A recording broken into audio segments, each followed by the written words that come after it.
నువ్వు ఎంత దేవునికి దగ్గరగా వస్తావో అంత సమాధానాన్ని దేవుని హృదయంలో కృమ్మరిస్తాడు. నమ్మిన వారు చప్పట్లు కూడా దేవుని మహిమపరచండి. హల్లెలూయా. యేసు ప్రభులు వారి లోకానికి వచ్చి చెప్పిన మాట, మీరందరూ నా దగ్గరికి రండి, నా సమాధానాన్ని మీకు ఇస్తున్నాను. ఈ సమాధానం ఎలాంటిదంటే లోకం ఇచ్చినట్టుది కాదు అన్నాడు. లోకము కూడా నీకు శాంతిని ఇవ్వాలని ప్రయత్నం చేస్తాడు. ఎంటర్టైన్మెంట్ సెంటర్స్ ఉన్నాయి మనిషికి ఉల్లాసాన్ని ఇవ్వడానికి, అమ్యూజ్మెంట్ పార్కులు ఉన్నాయి మనిషికి ఆనందాన్ని ఇవ్వడానికి, అనేకమైన శాంతి కేంద్రాలు ఉన్నాయి మనిషికి ప్రశాంతత ఇవ్వడానికి. కానీ ఆ కేంద్రాల్లోనే శాంతి లేదు ఈ రోజుల్లో. అక్కడే సమాధానం లేదు. మానవుడు అశాంతితో అలమటించిపోతున్నాడు.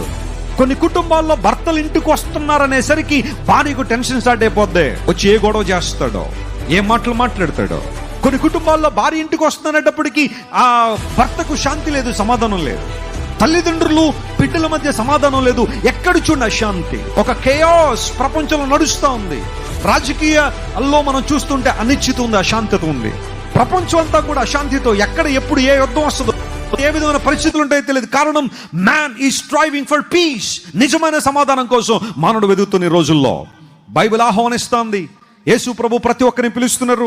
మీరు ఎవరైనా సరే, ఏ కులమైన ఏ మతమైనా, క్రీస్తు ప్రభు దగ్గరికి రాగలిగితే ఆయన సమాధానకర్త గనుక, శాంతి దాత గనుక, ఆయన నిజమైన శాంతిని, నిజమైన ప్రశాంతతను మన హృదయాల్లో క్రీస్తు ప్రభు వారు మాత్రమే మనకు అనుగ్రహించారు.